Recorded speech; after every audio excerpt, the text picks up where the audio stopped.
Això és Can 40, avui des de l'estudi Toreski dels 40, amb desenes d'amics que l'estan omplint i, a més, amb un convidat de luxe, el Manu Guix.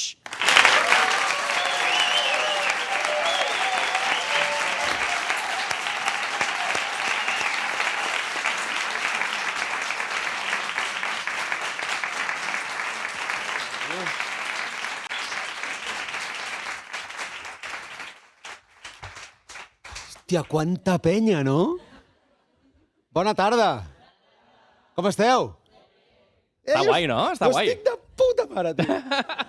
Molt bé, m'encanta. A més, tenen moltes ganes. Tenen Sí? moltes ganes de l'stage d'avui. Amb aquest dia heu sortit de casa, eh?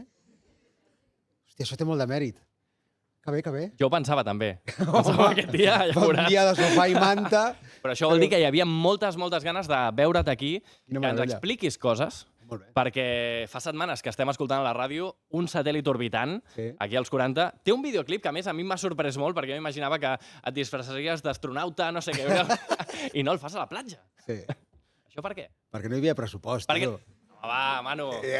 Tio. Va. No, sí que és veritat sí que és veritat que, no sé, jo tinc aquesta sensació una mica que el videoclip està morint una mica com a concepte, no? I que realment, on abans s'invertien molts diners i era una manera molt directa i molt eficaç Sí. de promocionar la música, jo crec que cada vegada el mercat està demostrant que la tendència és fer cada vegada videoclips més senzills, visualitzers i coses així, no? I allò, la gran producció del videoclip que abans es feia amb tanta il·lusió, esto ja no se lleva, nen. De fet, fa uns anys, molts anys, hi havia una cadena de televisió que va arribar per matar a la ràdio musical, que era Correcte. tal qual, MTV, Correcte. i han hagut de tancar i la ràdio musical... I la ràdio Aquí segueix. La ràdio Aquí segueix, segueix. clar que sí. Doncs bé, tornant a la cançó, Un satèl·lit orbitant, també et volia preguntar si ets fan de l'espai. Pues la veritat és que sí, i no sé per què, sempre m'ha fascinat una mica, no? Però, i no sé per què, amb aquest nou EP que estem treballant, que de fet és com, de manera anticipada, amb aquest EP presentem la primera part del que serà un disc, no? És a dir, aquest EP sortirà ara, sortirà a l'abril, que es diu Galàxies, l'EP, que conté, de moment, són 5 cançons, potser acabaran sent 6, i totes les cançons tenen un nom relacionat amb la galàxia, no? Hem començat amb el satèl·lit orbitant, el següent single és Astres, que sortirà el 6 de febrer.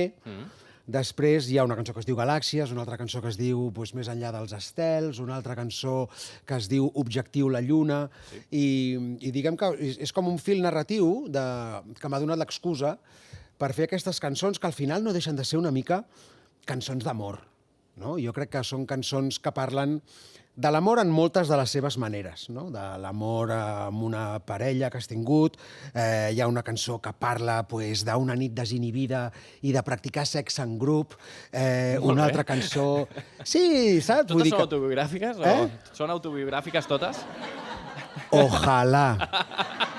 O sigui, tinc 46 anys i no he fet mai un trio, ni sexe en grup, ni res. Doncs... Quina tristor. No sé, jo no sé si et puc dir el mateix. Tu has fet sexe en grup? Que cabrón! Això ho veurà... ¡Qué cabrón! Hòstia, tu! Más tonto hacer relojes, aquí, eh? Bé, però tornem a l'espai, que m'agrada molt l'espai, perquè soc molt friqui de l'espai. Tu pujaries a un coet? Què va, jo sóc un cagat Què de la dius? vida. A mi Però em fa si sembles por. un tio super... Jo sóc dels que quan puja un avió i aterra, Sí? fa... Aplaudeixes, també? Moltes vegades, sí. Moltes vegades, sí. Gràcies. I quan vas a aeroports aquests, quan faig gires o coses que et toca anar, jo què sé, a Santiago de Compostela, Sí. aterrar a Santiago de Compostela, mare de Déu, a mi és una cosa, em fa Bilbao? molt de respecte. Bilbao també fa por. Xungo, eh? Sí, sí. I Azores? I a mi em fan por les alçades i tinc una mica de vertigen i no. Jo a l'espai sí, però des d'aquí, saps? Des d'aquí, a veure... Des de terra.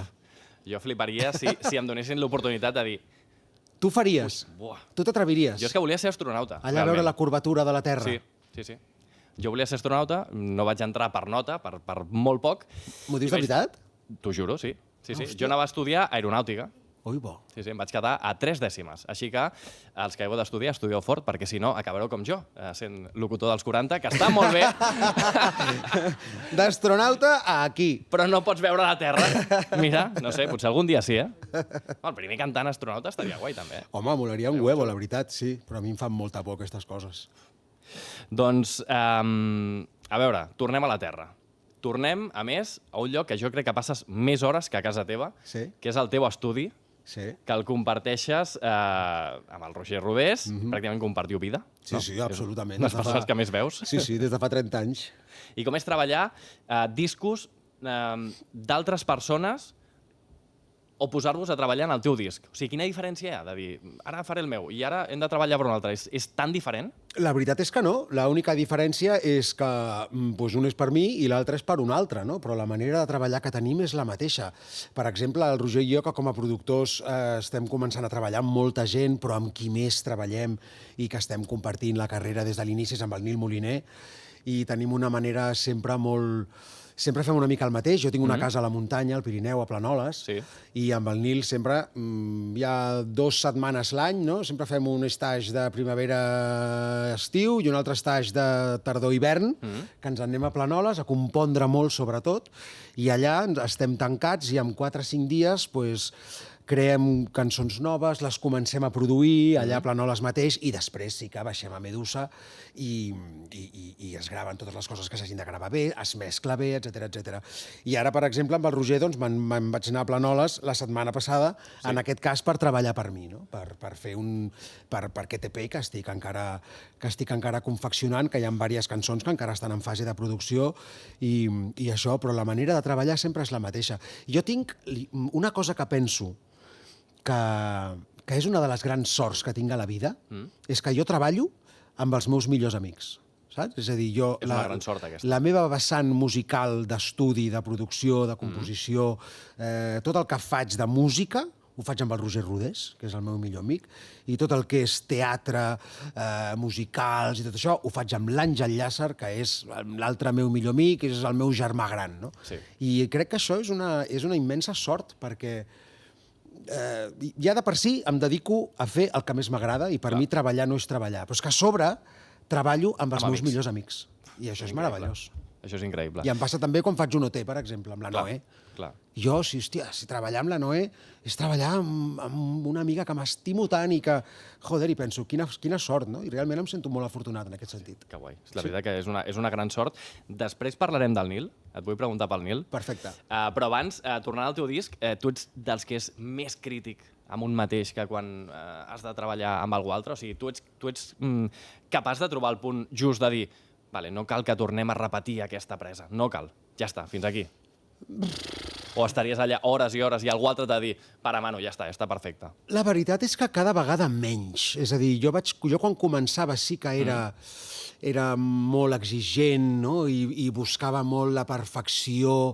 És cert que quan vaig començar fa 25 anys era tot molt diferent, no? I ja no només a nivell de com el públic consumeix la música, sinó també a nivell tecnològic. No? Abans no hi havia certes ajudes digitals que hi ha ara, que et faciliten molt les coses, i jo sempre he pensat que abans la música es valorava molt més del que es valora ara. Ara la música s'ha convertit en un entreteniment de menjar ràpid, no? És una cosa que cada vegada sembla que la música té menys valor, cada vegada les cançons tenen menys vida, cada vegada els artistes estan obligats a treure cada vegada més música d'una manera més seguida, perquè les cançons ja no importen, no? Les tens aquí al palmell de la mà, te l'escoltes una vegada, ja l'està, ja la tercera ja t'has cansat i en vols una altra. I és com, hòstia, abans era tot molt diferent, no? I jo crec que abans tot tenia una litúrgia, abans esperaves amb ànsia el disc d'un artista i te l'havies de comprar, i aleshores això també afectava la manera de com es produïa i com es gravava, no?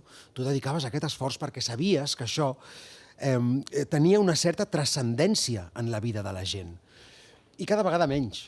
I aleshores crec que això també s'acaba traslladant al procés de creació de la música. I ara ja dius, bueno, va, a veure, escolta'm, ja No t'estic dient que es facin les coses malament i ràpid, però Però estan pensades més pel single que no pas pel disc sencer. No? I jo què sé, i que tens la tecnologia que t'ajuda, en plan, ostres, aquest bateria aquí o aquesta no sé què està una mica desquadrada, pum, ja la claves amb l'ordinador, hosti, aquesta veu m'ha quedat una mica, una mica... L'arreglem una mica. No sé què, pum, i ja està, no? I com que estem obligats a generar d'una manera tan ràpida, doncs també ens hem acostumat a treballar d'una manera més ràpida, i a la cançó, que abans podies dedicar, jo què sé, 15 dies, 3 setmanes a una cançó, doncs ara l'has de fer en 2-3 dies. Clar. Tu quan dediques a fer una cançó? O sigui, quan trigues? A compondre-la, no sé, mitja hora? Mitja hora? Una hora? Uau. No? Allò, si m'asseca el piano i estic inspirat i aleshores... Jo m'he acostumat molt també a compondre fent la música i la lletra a la vegada. No? Perquè, si no, ostres, jo abans treballava molt fent només doncs, les bases musicals, no? O sigui, jo feia uns acords amb el piano i gravava una veu dient "Watch away in the morning, I want to call you tonight". I deia, guai, hòstia, això m'encanta. I després posa-li la lletra a sobre. I a mi em costava molt. I de les cançons que estic més orgullós és de les que he fet música i lletra a la vegada. I m'he acostumat molt a treballar així. I aleshores, doncs això, en mitja hora, una hora, la pots tenir composta. Després, evidentment, amb el temps vas rectificant, vas millorant, vas canviant alguna cosa de lletra i això. Però no hi ha cap que tingui el rècord en 3 minuts, no? Aquesta va ser en 3 minuts. És així, eh? Però és molt heavy, això, eh? Sí, però o sigui, aquesta va ser posar-te, tocar-la, que et surti la lletra i Sí. en 3 minuts la tens feta? I no només això, sinó que vas mirar quan durava i durava 3 minuts. Heavy, eh? Hòstia, és molt fort, això. Sí. Això va ser així. Parlant de producció, hi ha algun tipus de so que us caracteritzi a Medusa, que diguis, això no ho tenen els altres, això sona... Que quan surt un disc d'allà dius, això sona a nosaltres. Ostres, doncs no t'ho sé dir, perquè la nostra tasca com a productors jo crec que no és que els artistes, no és que el disc soni a nosaltres, sinó el disc ha de sonar a l'artista, no? I jo crec que aquesta és la nostra tasca. Ostres, és una pregunta interessant aquesta que em fas, perquè... Perquè hi ha vegades que alguns productors sí que tenen alguna cosa que dius, ai, a l'època més trompetera, tot el que passava pel David Rossell, dius, això ha passat per les seves mans. Clar, això, saps què passa? Que tu tens moltíssima més cultura musical que jo. No, home, no. Sí, jo em puc saber del llenguatge musical, però d'escoltar música, de les tendències, de tot, o sigui, vosaltres esteu absolutament molt més al dia de tot el que s'està fent. Jo escolto Jamiroquai. Per mi Jamiroquai és el més modern que escolto, saps? Jamiroquai, Sting... El Nil. El Nil. Stevie Wonder, jo escolto això, ja no escolto música actual. Però sí que és veritat que hi ha certs productors que deixen una mica la seva impronta, no? Però jo crec que l'important és que l'artista en qüestió tingui el seu so, tingui la seva. I quan treballem amb el Nil, doncs, ostres, el Nil té el seu so. Jo crec que el Nil escoltes una cançó i dius, hòstia, això sona Nil. També hem treballat amb Paul Grange, hòstia, si escoltes Paul Grange, hòstia, això sona Paul Grange, no? Jo crec que la tasca del productor és precisament aquesta, potenciar el talent i el so de l'artista. I amb el Nil com és que heu connectat tan bé? Tants anys. Perquè el Nil és de les persones més boniques que he conegut mai. Jo crec que a la indústria, al món de la música, no? Moltes vegades et dona l'oportunitat de conèixer molta gent i que el Nil es creués en el nostre camí ha sigut un regal de la vida. El Nil va començar, com bé saps, amb la seva banda, amb Sibi. Amb Sibi, sí. I, bueno, ell ja ha explicat la història 1000 vegades, no? Que quan va voler començar el seu projecte en solitari, doncs no tenia diners, no tenia com pagar-se una gravació d'un EP, el que sigui, em va venir Manu, m'encantaria gravar, no tinc ni un duro, i li vaig dir, m'és igual, vine, grava, fem-ho, saps? I ja està. I ell això se li ha quedat gravat doncs, com molt a dins i té una lleialtat i un amor cap a nosaltres que és absolutament recíproc, no? I jo crec que entre el Nil, el Roger i jo s'ha creat un vincle molt especial on ens entenem molt bé, on cadascú aporta el que ha de portar i sempre li dic al Nil, en plan, Nil, tio, si tu ara estàs en la disposició de poder treballar amb els productors que et dongui la gana. Tu, si vols fer ara un tema i que te'l produeixi el productor de Coldplay, ho pots fer, no? Fes-ho. I ell, en canvi, és molt de la seva gent i del seu cercle íntim, i segueix tenint els amics íntims que ha tingut tota la vida, i segueix treballant amb els enginyers i amb els tècnics que ha tingut tota la vida, i crec que això diu molt d'ell, no? I hòstia, jo no sé, jo és que del Nil estic molt enamorat, ens estimem molt, i és un plaer, Jo de les setmanes més felices de l'any és quan ens en anem amb el Nil i el Roger Planoles. És meravellós. I en aquestes estades ha sortit alguna cosa per tu? Alguna cançó per tu? Sí, senyor. Sí? Una cançó que estarà en el disc, que és la cançó precisament que dona títol al disc, que es diu Galàxies. És una cançó que ens va sortir al Roger, al Nil i a mi, amb una cançó que en principi havia de ser pel Nil, i ella es va quedar amb un calaix, no? I el Roger i jo sempre, hòstia, però aquesta cançó, Nil, l'hauries de fer. Ja, però és que, no, joder, és que el que li passa al Nil és que fa cançons com a xurros, saps? I em fa... El Nil té sobreproducció de cançons. I hòstia, aquella cançó, el Roger i jo la teníem allà amb un calaix i vaig dir, tio, i em vaig il·luminar un dia, no fa gaire, i vaig dir, hòstia, agafaré Galàxies i la faré en català, i escriuré jo la lletra, faré jo la melodia, i no sé què, i no sé quantos, i així va ser. I és una de les cançons que més m'agrada de l'EP. Doncs mira, moltes ganes d'escoltar-la, que arribi aquest EP al mes d'abril, eh? Té molta classe, és molt guai, ja veuràs. Clar, però és que... Què rieu, no us ho creieu? Estem al gener, això surt a l'abril, no sé. M'hauràs de fer, no sé, un avançament abans. Jo no puc esperar a l'abril. Ja farem un apany. Hem de fer, sí, haurem d'escoltar alguna cosa. I en els últims mesos també t'hem vist hores i hores i hores tancat a l'acadèmia més famosa de la tele. Hosti, noi. Ara ja ets lliure? Sí, ja Ara ja tens temps? Soc lliure...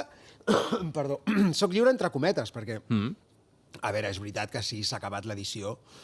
Una edició... Totes les edicions són dures d'OT, no? OT sempre és un projecte que comences amb moltíssima il·lusió, perquè jo sempre dic que per mi OT sempre és un regal. Jo no espero mai que em tornin a agafar OT, perquè penso arribarà un dia que els jefes del programa diran vale, tornem a fer OT, però ho canviem tot, tothom fora. Sí, sí. És normal que passi. Jo penso que cada edició passi. Per tant, cada vegada que m'involen és un regal, i sempre és una cosa que comencem la Noa i jo amb tota la il·lusió del món, i que acabem, que les últimes 3 setmanes és com... que no podem més, no? Perquè, hòstia, és una feina molt intensa, el que passa que ens agrada molt de fer. Però, a més, aquesta feina, que és intensa, també ha de ser molt complicada, el fet de dir, vale, ara he d'ajudar als alumnes, els he de corregir, però alhora és un show televisiu en el que aquests alumnes ja tenen fans. I depèn del que diguis, saps que ells estan allà dins, però tu estàs fora, i que pots anar veient xarxes i coses d'aquestes. Clar, com portes això? Mira, jo cada edició dic, no miraré Twitter. No miraré Twitter. I acabes mirant Twitter, naturalment, i és una merda. Jo és que el món de les xarxes no som gaire bons amics, saps? Jo crec que el món de les xarxes, en molts aspectes, són una puta merda. Però el TikTok, ojo, que t'hem vist allà... Bueno, soc tiktoker, tio. No, per això. No, però ho dic de veritat. Jo crec que les xarxes, en molts aspectes, són una eina perillosa. Són una eina perillosa. Jo crec que, per exemple, els artistes, en concret, parlant del meu gremi, jo crec que ens han complicat molt la vida. L'artista abans s'havia de preocupar de fer cançons i de fer música, que és el que crec que ha de fer un artista, preocupar-se de la cançó i de la música. Ara no. Ara l'artista ha de crear contingut per la seva xarxa social, ha de fer uns vídeos, ha de gravar-se uns reels per fer no sé què, ha de programar, pensar quan fa una publicació, perquè tindrà més... I quan et contracten per fer un concert, t'obliguen a fer vídeos per promocionar aquest concert, i jo he d'estar a casa meva fent un vídeo. Ei, venim a veure... Què és aquesta merda? Això no existia abans. I érem tots molt més tranquils i molt més feliços. Abans penjaven el pòster. Sí, i que algú s'encarregui de la promoció, però ara ens ho encarreguen tot a nosaltres. Ara nosaltres hem de fer de tot, saps? I, hòstia, això no mola, no mola. Evidentment, les xarxes hi són per quedar-se. Això no canviarà, és evident. Però, hòstia, trobo que s'haurien d'utilitzar d'una manera diferent. Sí. Per cert, no l'hem obligat a que publiqui res en aquests dies. No. Això està ple perquè heu volgut venir, o sigui que és veritat. estan lliures, totalment. Però entens què vull dir o no? Sí, totalment. Sí, que I a tu et passa també, bueno, clar, és que tu et dediques a un mitjà de comunicació, però clar... Sí, però quan vaig a punxar també, quan punxo també. Clar. Sí, allò que et diuen, no, ara has de fer una story d'això perquè vens a tal lloc i hem de vendre entrades. Clar. I t'ho carreguen a tu, no? És com, collons, ara jo he de publicar... Sí, t'entenc perfectament. És el que ens ha tocat. I després jo, a més, faig contingut a xarxes perquè m'agrada, perquè sóc masoca. Perquè tu ets un friqui que ha fet sex en grup, és que, clar... Hòstia, això es quedarà, Vale, bones preguntes ràpides i les preguntes dels oients que tinc per aquí. Dels oients? Sí, que a més segur que són més interessants que les meves, 100%, sempre passa el mateix. Preguntes ràpides. 3 veus que voldries produir aquest 2026? 3 cantants que siguin un català, un altre estatal i un altre internacional. Collons! I no val dir el Nil, que estaria en les 3 categories. Un altre. Hòstia, Mira, català, Oc Déu. Una noia que m'encanta. Sí. A nivell estatal, doncs mira, produir un àlbum sencer al Paul Grange, per exemple. Uau. M'agradaria molt. I a nivell internacional, interessant pregunta. Home, estem posats a somiar? Clar. Doncs produir-li un disc a John Mayer. Home, estaria molt bé. M'encantaria. Tu pots fer que passi, això? Sí, ara faig unes trucades, tranqui, Manu. Jo ara... Benson Boone també t'escauria bastant bé. Benson Boone, mira, també, un altre. Estaria molt bé. Tu deixaries, per exemple, una gravació, un take imperfecte, però perquè sona més emotiu? Sí, i tant, ho he fet moltes vegades. Ho has fet moltes vegades? Sí, moltes vegades. Encara que diguis, no, aquesta nota no estava on havia d'estar, o això no... Sí. De fet, el disc Després de tot és un disc que vaig voler gravar voluntàriament, sense cap mena d'ajuda tecnològica, i tots els instruments que apareixen són reals, tot està tocat de veritat, tot està cantat, i no hi ha autotune en cap cançó, i alguna notilla està desafinada, però dius... Mola! Queda real. Clar. Queda real. De fet, els discos que a mi m'agraden són així. Jo escolto la música dels 70s, 60s, 70s, 80s, i abans no hi havia autotune. I les gravacions estan vives, perquè estan tocades. Ara les cançons ja no les fan músics, les fan ordinadors. Sí, sí. I alguns les fan al Suno i aquestes coses. Exacte. És que ens en anem a la merda. Doncs mira, parlant de cançons, una cançó que t'obsessioni actualment. Doncs mira, no sé per què, però m'ha donat per escoltar Cercles de Sopa de Cabra. Ah? I sé que no és recent, No. però és una cançó que tinc en bucle moltes vegades. És un temazo, Soc un fan absolut de Gerard Quintana i Josep Tió. Doncs anem a les preguntes dels oients que ens han deixat a l'Instagram dels 40. Algunes d'elles estan per aquí. Així que jo, quan digui la pregunta, i digui el vostre nom d'usuari, aixequeu la mà així que sàpiga qui és. Vale. Cebi Cris, la vam tenir per aquí. Ah, mira, aquí, a primera fila. Com neix una cançó per tu? Des de la lletra, melodia, una emoció... Lletra i melodia sabem que va tot junt, però... Com surt aquesta Lletra i emoció? melodia sempre intento que vagi junt, no sempre, però el 90% de les vegades sí. I l'emoció, doncs depèn. Hi ha moltes cançons que són autobiogràfiques, i això és així, el que passa que no sempre vius coses tan intenses que et generen crear una cançó, no? Però sí que parteixo sabent què vull explicar. És a dir, hòstia, m'ha passat alguna cosa, doncs vull explicar això. O m'invento, doncs vull parlar de, jo què sé, d'una parella que el tio, no sé quantos. No? Tenir molt clar què vols explicar abans de posar-te a compondre. Molt bé. Eva Hernández. Mira, allà també, a primera fila. Les oients VIP, aquelles les tenim. Tens pensat fer algun altre espectacle musical? Home, i tant, que sí, naturalment. Ara encara estem amb el Petit Príncep, que li queden 2 setmanes, però sí, estic treballant en un espectacle musical de creació, que és el que més m'agrada, i tenim diversos projectes de teatre musical de cara a l'any 27. Molt bé. Mireia Mall 8. Mira, per allà dalt. Quan versiones una cançó d'un altre artista, què intentes mantenir de fidel a... O sigui, què intentes mantenir fidel a l'original i en què et permets canviar coses per fer-la teva? Pues depèn, jo què sé, una mica com et ve, no? Jo tinc un disc de versions, que és l'11 llacs, per exemple, que és un disc que ja té molts anys, però on hi ha versions, que hi ha cançons del llac que vaig mantenir exactament igual i cançons del llac que només vaig mantenir la lletra i li vaig fer una música nova. Vull dir que depèn d'una mica... Sempre a mi... I sempre intento... Jo toco a vegades... He tocat durant molts anys que estava tocant el Luz de Gas, fent concerts de versions, i per mi la versió és aportar alguna cosa diferent. Si toques la cançó tal com és un cover. Clar. I a mi m'agrada fer una versió, no? I una versió vol dir fer-la teva, vol dir canviar harmonia, vol dir canviar melodies... Crec que aquí és on està el treball interessant de versionar una cançó. Mireia A.A.A._21. Mira, allà la tenim. Creus que és possible aprendre a tocar el piano de manera autodidacta? Absolutament. Sí? Sí. Tu com vas aprendre? Jo vaig aprendre... Bueno, jo vaig començar a tocar quan era molt petit, tenia 4 anys, i els meus pares de seguida, la que van veure que jo tenia facilitat per això, de seguida em van començar a posar classes de piano i vaig començar la carrera de piano que hauria tenir 6 anys. Però conec molta gent que toca de manera autodidacta. El piano només es toca bé si li dediques hores.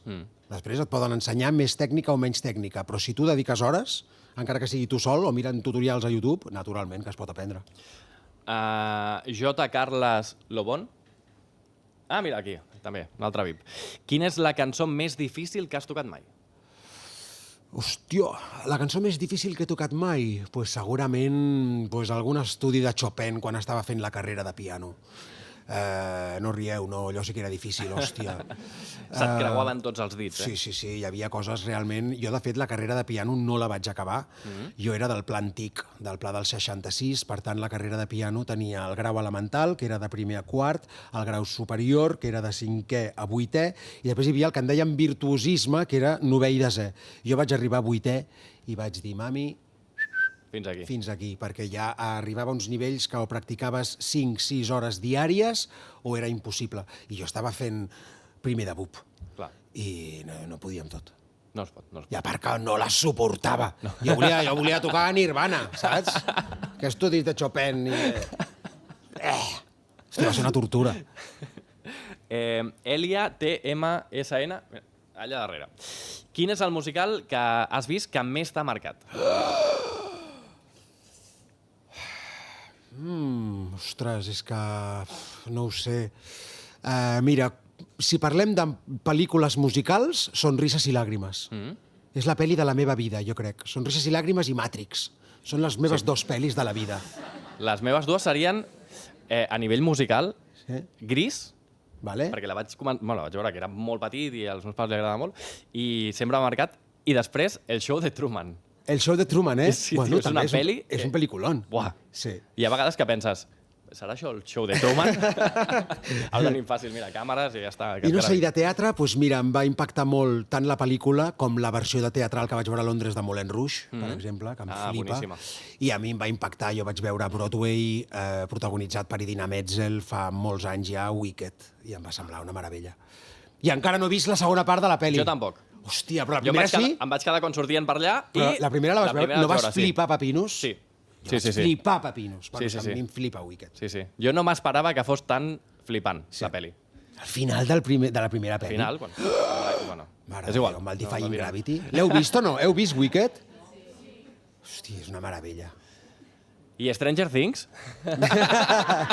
Pues jo l'última temporada l'he disfrutat a saco, Jo estic a l'últim capítol, així que no em digueu res perquè l'he d'acabar de veure, si tot va bé aquesta nit, si arribo a casa en algun moment. L'últim capítol són 2 hores, eh? Sí, per això, que estem allò a mig capítol.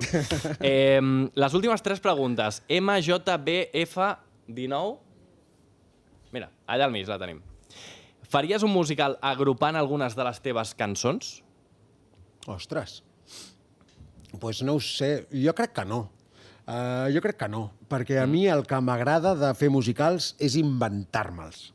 Saps? Jo, per exemple, amb una de les feines que més he disfrutat a la meva vida va ser fent El Petit Príncep, per exemple, no? O jo què sé, o el Què, o el Jerónimo Stilton, que són els musicals de creació que hem fet l'Àngel i jo. I agafar cançons meves per fer un musical tipus Hoy no me puedo levantar de Mecano, saps? No ho veig, la veritat és que no ho veig. Musical en 3 minuts. Exacte. Ràpid, vinga, va, que vagin passant. Pa tocar, serent! MPC Book. Ah, mira, allà dalt. A qui escolliries per fer un disc de les teves cançons més estimades cantat per aquells cantants que tu admires? Per exemple, qui t'agradaria que donés veu a un satèl·lit orbitant? Hòstia, pavos, jo què sé, que difícil. No és meva, la culpa d'ella, no? És que admiro a molta gent. Jo què sé, quina pregunta més complicada. Així en català. No, del que vulguis. Home, jo què sé, a mi m'encantaria que Gerard Quintana cantés un tema meu, m'encantaria que el Nil cantés un tema meu, jo què sé, tanta gent que a més els amics de les arts, els tiets, els catarres, són gent amb els que m'he anat creuant i són gent supermaca i que admiro molt. Doncs mira, aquí tenim per fer un un disc, sí. un recopilatori amb Manu Guix i amics, estaria guai. I l'última pregunta de la Marta LFR. Ah, mira allà, no la veia. Quina cançó teva ha canviat més de significat per tu amb el pas dels anys i quin moment vital va fer que la reinterpretessis d'una manera diferent? Hòstia, ¿me puedes repetir la pregunta? Quedem-nos amb la primera part. Quina cançó teva ha canviat més de significat per tu amb el pas dels anys? Hosti, no ho sé. La veritat és que no ho sé.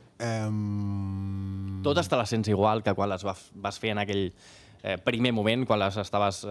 Potser, mira, una de les cançons que... No sé si ha canviat el significat per mi, però sí que cada vegada he vist una dimensió més profunda en la seva lectura, ha estat en 3 minuts, no? Que és una cançó que va néixer, que originalment va néixer en castellà. A més. Jo, la primera versió del 3 minuts, la que va sortir en 3 minuts, era En 3 minutos. I després la vaig traduir al català. I per mi la cançó va agafar sentit de veritat quan la vaig traduir al català. I no deixa de ser una cançó d'amor, i ja està. Però després me n'he anat adonant, no? O la cançó m'ha anat ensenyant, doncs, que és una frase com allò que diu que sé que havia de lluitar per tu i no ho vaig saber fer. No? Sí que amb el pas dels anys moltes vegades et trobes, no? Et vas trobant amb aquesta situació on a vegades hi ha coses que s'acaben o te n'adones que l'amor moltes vegades és una lluita, no? I que és un treball constant i que és una feina que si s'ha de mantenir doncs s'ha de cuidar i s'ha de lluitar. I això cada vegada que escolto 3 minuts vaig dir, collons, vaig fer aquesta cançó amb 20 anys que no tenia ni puta idea de què era l'amor, ni la vida, ni res, i vaig dir, mira, vaig estar inspirat allà, saps? Dius, mira, aquella em va sortir bé. Saps? Boníssima. Doncs mira, abans d'acabar, només et pregunto l'última cosa, perquè avui, curiosament, estava parlant amb una companya de redacció, l'Anna Puigvoltes, i amb tot el que ha anat passant en el que portem de 2026, dèiem, portem 20 dies i ha passat de tot.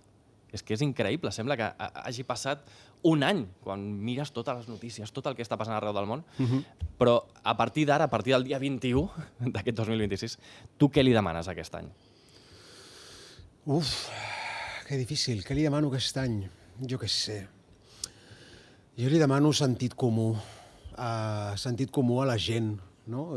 Crec que vivim en una societat molt polaritzada, una societat que es deixa endur molt ràpidament per impulsos, per fake news, una societat que viu molt de la confrontació, una societat que venera la cultura de la cancel·lació, una societat que emet judicis ràpids sense tenir ni puta idea del que li està passant a la persona en qüestió, i la societat es dedica a cancel·lar o a sentenciar. Li demano empatia a la societat, li demano sobretot voluntat d'entendre'ns i de posar-nos a la pell de l'altre i això, una mica de serenitat. Doncs jo crec que són les millors paraules per acabar aquesta entrevista. Així que moltes gràcies, Manu Guix, per venir a Can 40. Gràcies. Moltes gràcies.